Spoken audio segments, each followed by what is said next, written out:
Bonjour, je vous fais une petite vidéo d'explication pour se servir de JDownloader. Donc ça, c'est ce que j'utilise moi pour télécharger depuis quelques semaines et franchement, je suis très content. Voilà, il y a toutes les qualités de vidéos, il y a beaucoup de films différents, etc. C'est pas mal. Alors,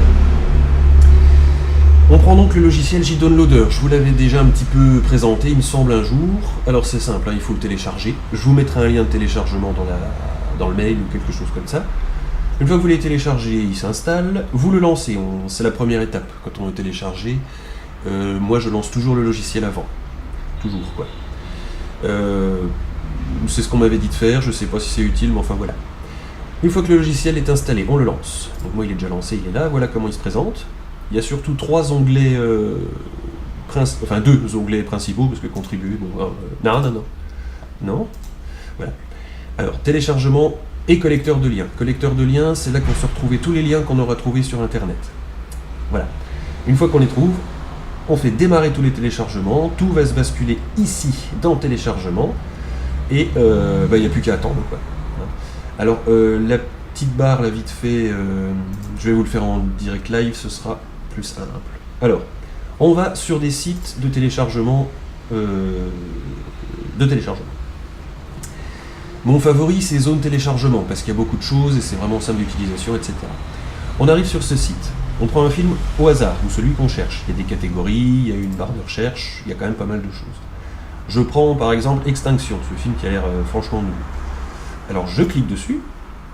Là on arrive un peu sur la fiche générale du... Enfin non, la fiche du film. Et on a les fichiers ici, voilà. Donc on dit que le logiciel est lancé, hein, il est toujours lancé. On prend le fichier là, moi je prends toujours un fichier parce que j'ai jamais été déçu pour l'instant, les fichiers sont toujours en ligne. Parce que c'est ça aussi, hein, il faut vérifier que le fichier est en ligne, sinon si c'est un fichier hors ligne, il n'y a rien. Je clique gauche, je clique sur télécharger. Cliquez sur continuer pour voir les liens, pas facile. Voici le lien qui apparaît. On fait clic droit sur le lien et on fait copier l'adresse du lien. Voilà. On laisse JDownloader le vérifier, voir s'il est en ligne, machin. Apparemment oui, en ligne, terminé, tout ça.